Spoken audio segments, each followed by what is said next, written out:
Muy buenas, estimados y estimadas, sean bienvenidos a otro capítulo, a un nuevo episodio de Repasamos. Mi nombre es Santiago y acá continuamos con la materia comercial 1 para ser exactos. Y bueno, vamos a continuar con un temita nuevo. Espero estés preparado, estés preparada, con la ley en mano, hermanos. Así que, y nada más que sí, comencemos, ¿no? Y bueno, mi gente, vamos a estar viendo en esta bella velada el tema asamblea de accionistas. Lógicamente referimos a sociedades anónimas y poco más en cuanto a las sociedades de responsabilidad limitada. Brevemente realizaremos una introducción, analizaremos el concepto, los caracteres y las funciones de dicha asamblea. Así que vamos comenzando. En primer lugar, cuando hablamos de la asamblea de accionistas, estamos refiriendo a el órgano soberano de la sociedad anónima. Es soberano solamente en tres aspectos. El primero, nadie designa a los accionistas que la integran. El segundo, no deben rendir cuentas de su actuación a nadie.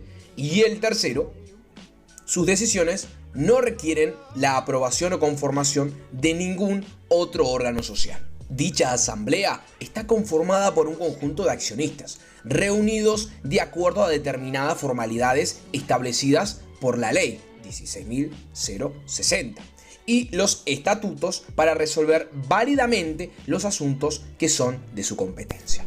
Es entonces que podemos ver a la asamblea como el medio técnico apropiado para que los accionistas expresen sus voluntades, las que agrupadas, todas ellas, determinando determinadas mayorías, formarán la voluntad del órgano. ¿Y esto qué es lo que hace? Bueno, prácticamente todo esto deriva en determinadas resoluciones, ¿no?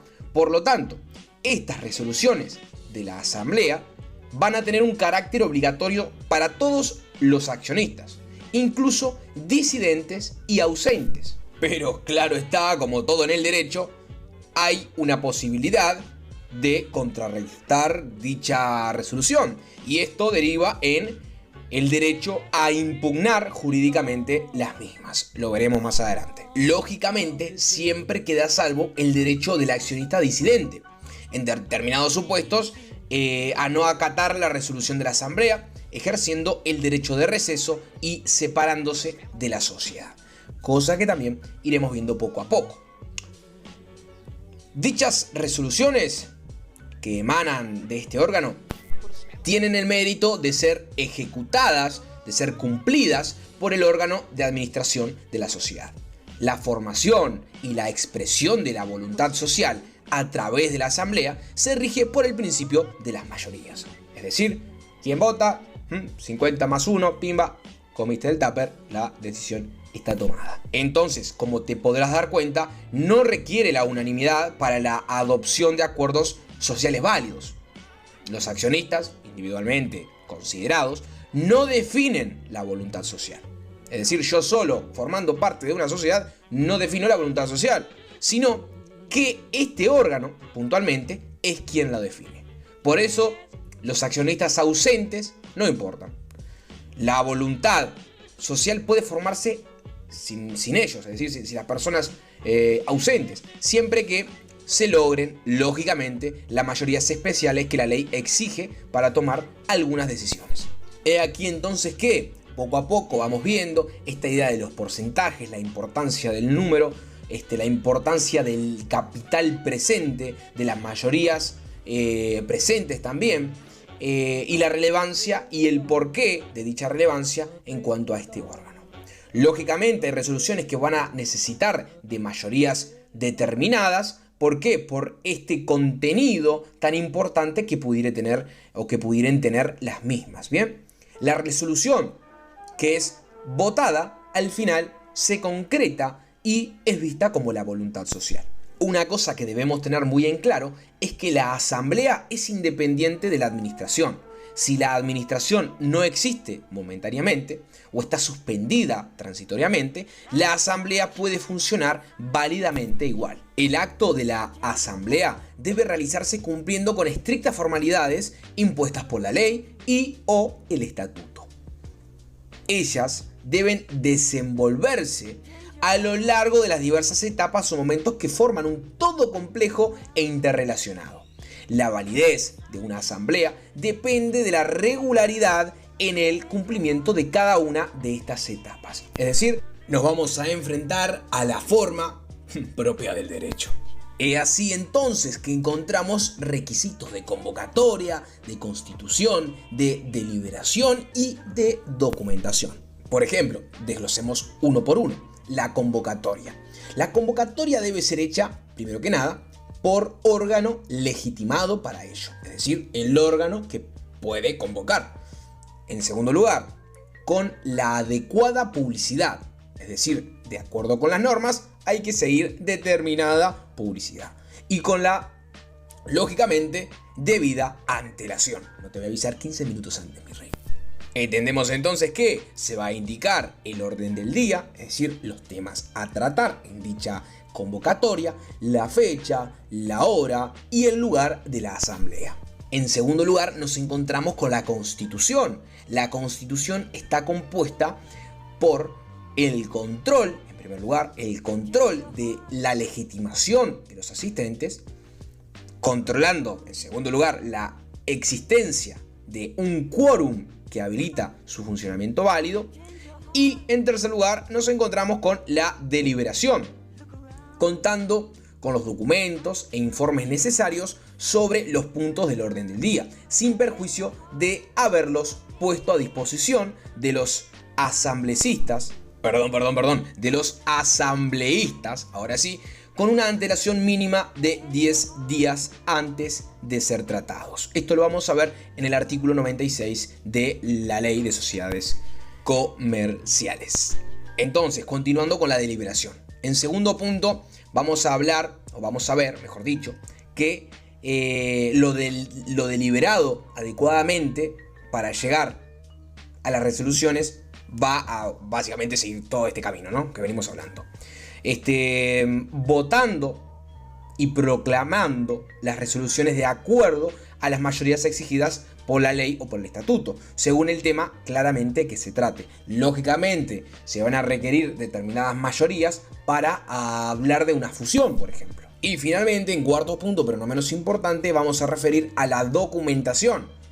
Es decir, se va a elaborar y se va a firmar el acta dentro de los plazos legales. Después también veremos que se va a pasar lista, diríamos, en la escuela, es decir, de quiénes están, por qué, porque hay en determinados casos donde solamente pueden participar de una segunda asamblea aquellos que llegaron o que vinieron a la primera, etcétera, etcétera, etcétera. Esto lo vamos a ir viendo poco a poco en la ley. Ahora, hablemos de los límites a los poderes de la asamblea.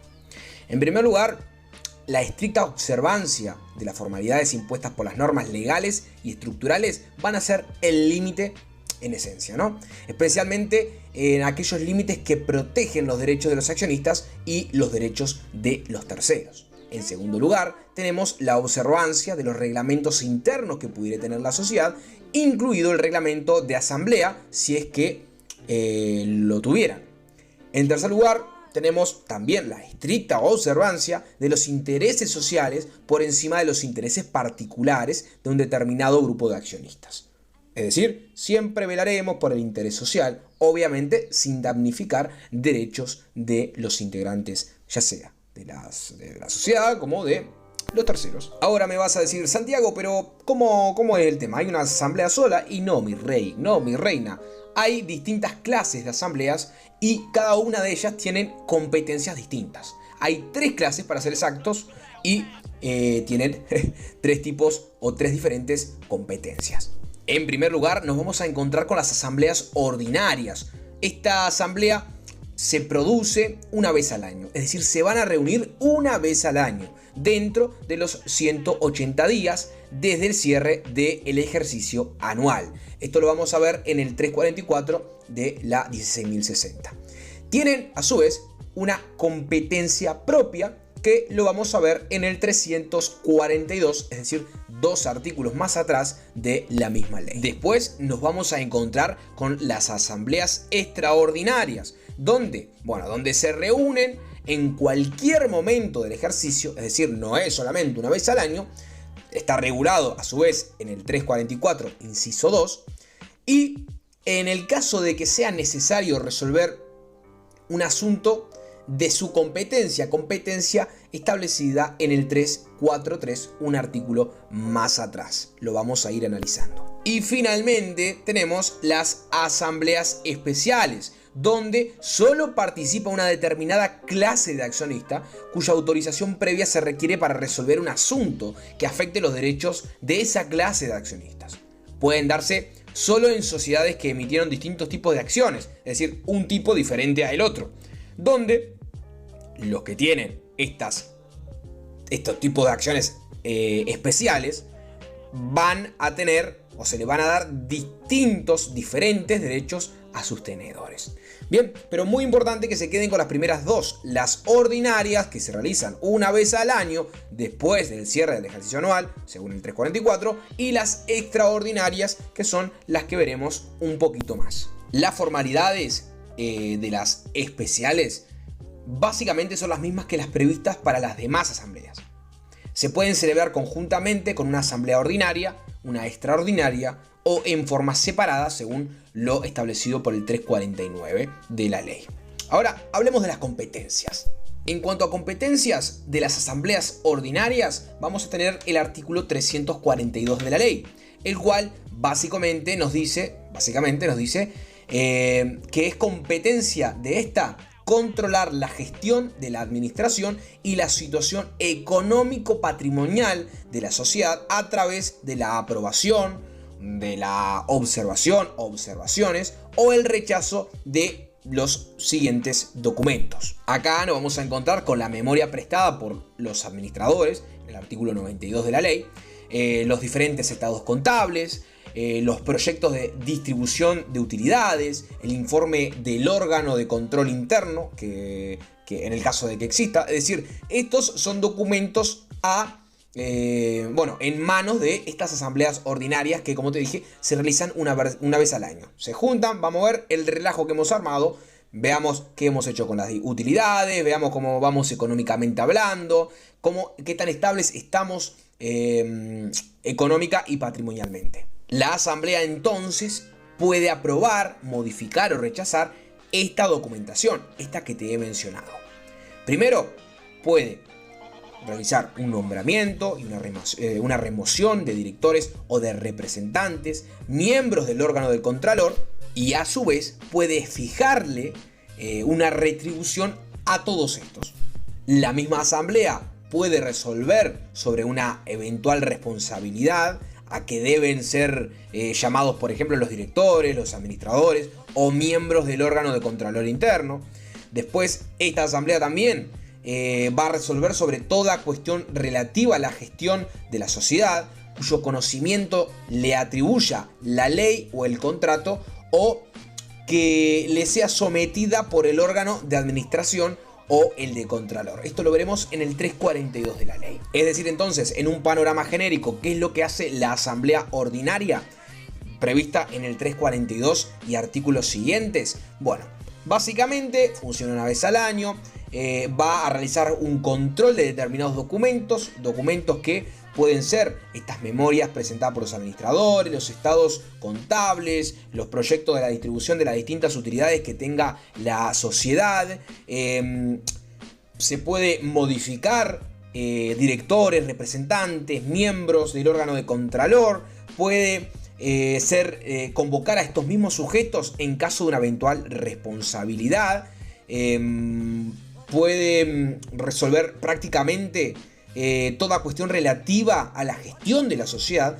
Por eso es la idea de reunirnos una vez al año a ver qué está pasando, como te digo, y ver si válidamente se está cumpliendo, ya sea con el contrato, con la ley y con el ideal que sigue, es decir, con el principio por el cual se constituyó dicha sociedad. Después, por otro lado, tenemos a la asamblea extraordinaria.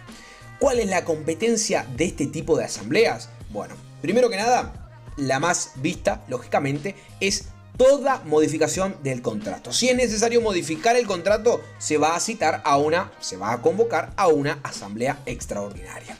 Por ejemplo, el aumento del capital contractual, es decir, del capital integrado, el aumento de este va a derivar en la convocatoria de una asamblea extraordinaria.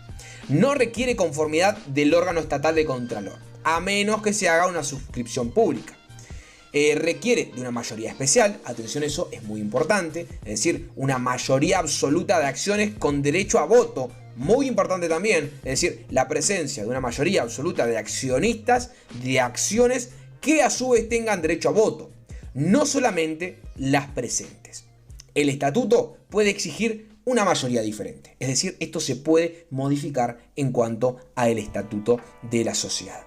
El aumento de capital y derecho de receso. En este caso se tendrán en cuenta las consideraciones arriba expuestas, es decir, estas que te he mencionado. Básicamente se va a tener en cuenta que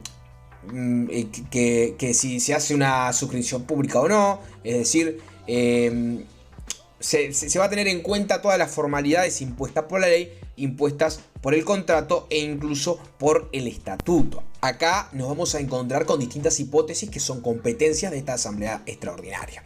Por ejemplo, el reintegro del capital requiere también una mayoría absoluta de acciones con derecho a voto, salvo mayoría mayor según el estatuto en el caso de que se estableciera.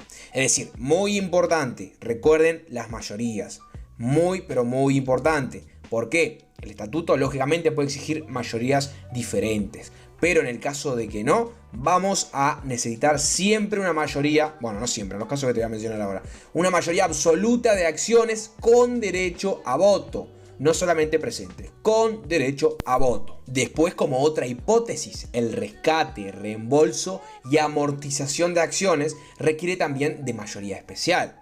La transformación, como te dije, cosas que son muy importantes en una sociedad. La transformación, la fusión, la escisión también va a requerir mayoría especial. La disolución de la sociedad y cuestiones conexas requieren mayoría especial. La emisión de obligaciones negociables, mayoría especial. Las limitaciones o suspensiones del derecho de pertenencia, el asunto de la asamblea ordinaria de carácter urgente, es decir, se podrá convocar una asamblea extraordinaria para discutir, debatir sobre un tema presente, es decir, un tema del día presente en la asamblea ordinaria, un tema que sea de carácter urgente, lógicamente. Normalmente entonces estas asambleas extraordinarias, anteriormente te lo dije que no, pero ahora lo ponemos un poquito ahí en tela de juicio, van a requerir de mayoría especial. Ahora hablemos de la competencia de estas asambleas especiales, asambleas que no veremos mucho, pero sí que es necesario tenerlas en cuenta. Para estas se requiere la conformidad previa de los accionistas cuyos derechos van a ser afectados de alguna manera. Es decir, estos accionistas que tienen una calidad especial, que sus acciones son especiales, primero que nada vamos a requerir la conformidad previa para ellos. ¿Por qué? Porque tienen derechos que van a ser afectados de alguna forma. Lo vamos a ver en el 349 de la ley. Para los que se celebra una asamblea especial, es decir, para estos especiales, a los que solo pueden existir los accionistas de esta clase. Básicamente entonces, como requisito, como competencia, es para convocar una asamblea especial, es necesario que estos accionistas de carácter especial, de alguna forma, tengan derechos que van a ser afectados de alguna manera. Y por eso es que se realiza la asamblea especial. Hacemos un paréntesis, vamos a pasar a un tema muy importante que es la convocatoria. ¿Quiénes pueden convocar las asambleas? El artículo 344 nos va a relatar un poquito de eso. Ya sea tanto para la asamblea ordinaria como extraordinaria, van a poder convocar dichas asambleas el órgano de administración en primer lugar. Después tenemos el órgano de contralor. Después tenemos cualquier director, cualquier miembro del órgano de contralor, el juez, atención ahí, a solicitud del órgano estatal de control o de uno o más accionistas que soliciten justificadamente dicha convocatoria. Después vamos a tener una intervención que en este caso sería, lógicamente, de carácter judicial. Pero, ¿cuáles son las formalidades para realizar correctamente una convocatoria? En primer lugar, tenemos la publicación. Bien, 3 días por lo menos. Se tiene que publicar 3 días antes por lo menos. ¿En dónde se va a publicar? En el diario oficial y en otro. Es decir, van a tener que haber 2 publicaciones. Entre 10 y 30 días antes de la realización de la asamblea. Sé que ya lo mencionamos antes, pero lo repito. Mencionamos en esta publicación, en el diario oficial y en otro, dentro de los 10 o 30 días antes de realizar la asamblea, mencionamos la clase de asamblea, ordinaria o extraordinaria, la fecha, lugar y hora de la misma y el orden del día, es decir, los temas que se van a tratar. Ya dijimos los temas que se podían tratar en ambas asambleas, es decir, la discusión de estos documentos que anteriormente te mencioné, la asignación de responsabilidades, bla, bla, bla. En la extraordinaria incluso podemos hablar sobre un tema a tratarse, es decir, sobre el orden del día, un tema del orden del día que sea de carácter urgente. Eso es lo que envuelve básicamente a la convocatoria y a las formalidades de dicha convocatoria. Ahora, en cuanto a la constitución, requisitos y quórums. Requisito para la asistencia, primero que nada, el depósito de acciones, que lo vamos a ver en el 350. Esta norma, este artículo, no impone a los accionistas que se proponen a asistir a cualquier asamblea la obligación de depositar sus acciones. No tengo que hacerlo antes de la celebración de dicha asamblea. Los estatutos indicarán con antelación, según lo establecido en el 350, inciso 3, en la práctica, concretamente, esto se hace 48 horas antes de la asamblea en la sede de la sociedad. En cuanto a quórums, bueno, las asambleas ordinarias, en el 354 de la ley, en primer lugar, cuando refiere a una primera convocatoria de asamblea ordinaria, se requieren accionistas que reúnan la mitad más una de las acciones con derecho a voto. Es decir, para que se configure el quórum en la asamblea ordinaria, vamos a requerir, para que se funcione, es decir, para que esa voluntad emanada en asamblea tenga validez, vamos a necesitar la mitad más uno de las acciones, los accionistas con derecho a voto. En la segunda convocatoria, cualquier número de accionistas presentes, normalmente suelen ser los anteriores, es decir, lo de la primera convocatoria, y cualquier número de accionistas presentes, la asamblea debe celebrarse dentro de 30 días siguientes, o inclusive pondremos la excepción de que la segunda convocatoria se pueda realizar incluso una hora después, en un margen de una hora después. Es decir, vamos a tener una segunda convocatoria 30 días después, o esta excepción de una hora después tras la primera convocatoria. La asamblea convocatoria procede normalmente si ha fracasado la primera asamblea convocatoria, salvo que el estatuto prevea otra cosa. En las asambleas extraordinarias, vamos a ir a un artículo después, 355 de la ley, para que veas que está todo pegadito, todo junto, no hay forma de perdernos. En cuanto al quórum, bueno, la primera convocatoria, los accionistas que representan, o sea, para que se funcione este quórum, es necesario que los accionistas que representen por lo menos el 60% de las acciones con derecho a voto estén ahí. El estatuto puede prever un quórum mayor, es decir, un 70%, un 80%, porque recuerden que hablamos de temas muy importantes, de temas de carácter urgente en estas asambleas extraordinarias. Es decir, en la común de toda la vida, 50% más 1 para tomar las decisiones. En la extraordinaria, mínimo, a no ser que se establezca lo contrario u otra cosa mayor, mínimo un 60% de las acciones con derecho a voto.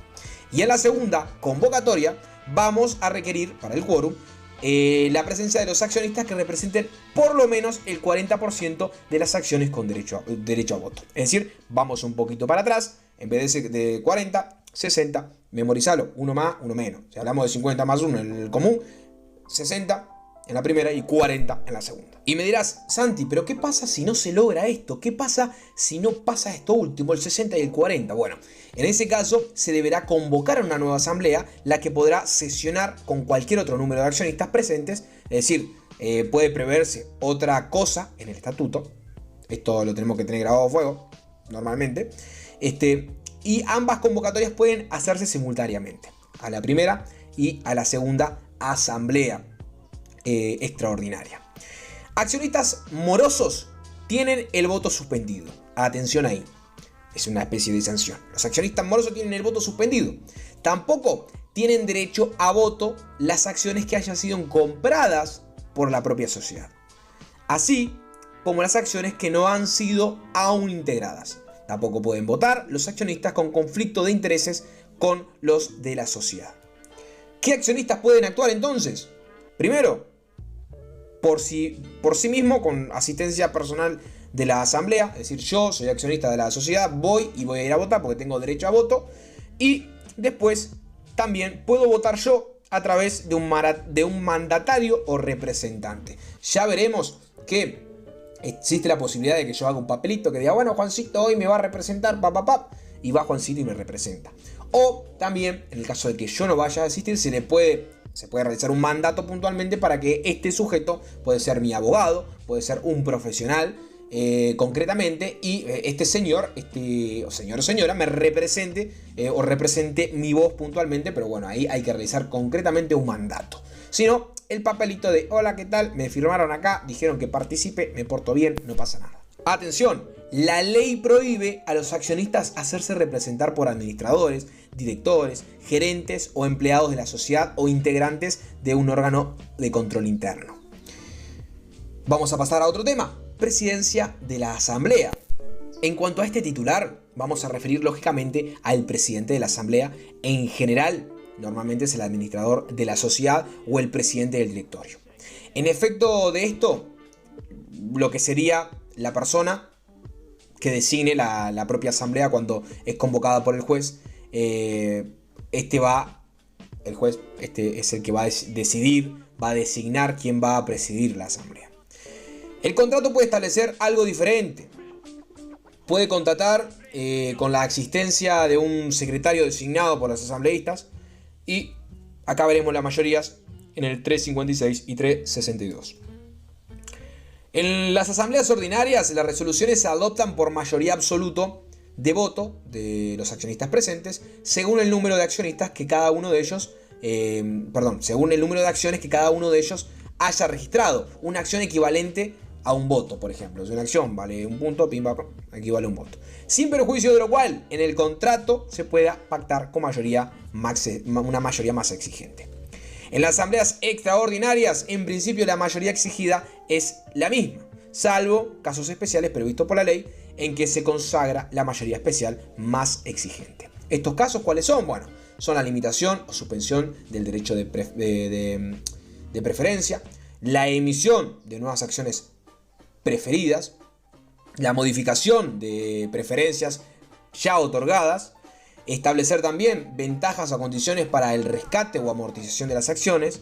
Después tenemos la participación en el capital de otra sociedad o en otro grupo de interés económico. Y por último, las modificaciones contractuales previstas por el 362 de la ley. En estos casos se requiere el voto conforme de la mayoría absoluta de acciones con derecho a voto. Recuerden, ya hablamos de esto, hablamos del 60 en la primera instancia para configurar ese quórum en las extraordinarias y el 40 en la segunda. En ordinarias, el 50 más 1. Ahora, en cuanto a la impugnación de las resoluciones de la Asamblea. Por su validez, estas resoluciones deben reunir los siguientes requisitos. Primero que nada, las resoluciones no deben contravenir la ley, ni los estatutos, ni los reglamentos.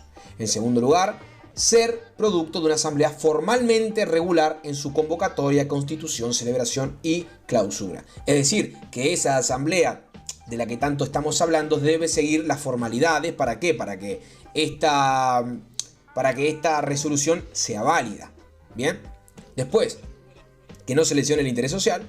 Y por último, que no lesione los derechos individuales de los accionistas. Básicamente lo de siempre, seguir la forma, no dañar el interés social y no dañar el interés individual. Eso es muy importante. Además, existe la acción ordinaria de nulidad del derecho común, tendiente a declarar la nulidad ya sea por un vicio de forma o de infracción de normas imperativas, que ya no admiten pacto en contrario. Estas nulidades son absolutas. Es decir, si hay una ordenanza que emerge de esta voluntad de la sociedad en base a la asamblea en sí, y que va en contra de el derecho común, lo básico, si se habla de algo ilícito, bueno, la nulidad va a ser absoluta. No hay mucha vuelta. Si cae en infracción de una norma imperativa, lógicamente dicha resolución no va a ser legítima, por lo tanto va a estar viciada, va a tener una nulidad, en este caso absoluta. Las nulidades absolutas pueden ser atacadas por acciones o por acción ordinaria de nulidad, por acción especial consagrada por la ley dentro de un plazo de 90 días, de la clausura de la asamblea o la publicación de las resoluciones. Las relativas pueden ser atacadas solamente mediante la acción de impugnación. Entonces, mi gente, básicamente hemos dado un recorrido por la asamblea como concepto propio, hemos hecho esta introducción, hemos visto los caracteres, características, valga la redundancia, y otra cosita por ahí, hemos hablado de las funciones, de las limitantes de esas resoluciones, hemos hablado de las diferentes o los diferentes tipos de asambleas, hemos hablado de los quórums, hemos hablado de la convocatoria, requisitos, formalidades, etcétera, etcétera, etcétera. Te invito a la lectura de esos artículos que hemos mencionado, como el 353, etcétera, etcétera, etcétera. Y bueno, nada, por acá terminamos con el tema de asamblea de accionistas, un poquito largo lo sé, pero es un tema importantísimo, es un tema que no quería desglosarlo en distintos videos porque no por cantidad y volumen va a ser mejor. Es mejor sacarlo en una clase y que la cosa funcione bien. Espero hayas podido armar tus esquemas y si no lo hiciste que lo hagas, te invito a que lo hagas. Y bueno, solamente me queda decirte muchas gracias por escuchar. Nos vemos en el próximo podcast, en el próximo capítulo de Repasando. Mi nombre es Santiago. Un besazo, maestro, maestra.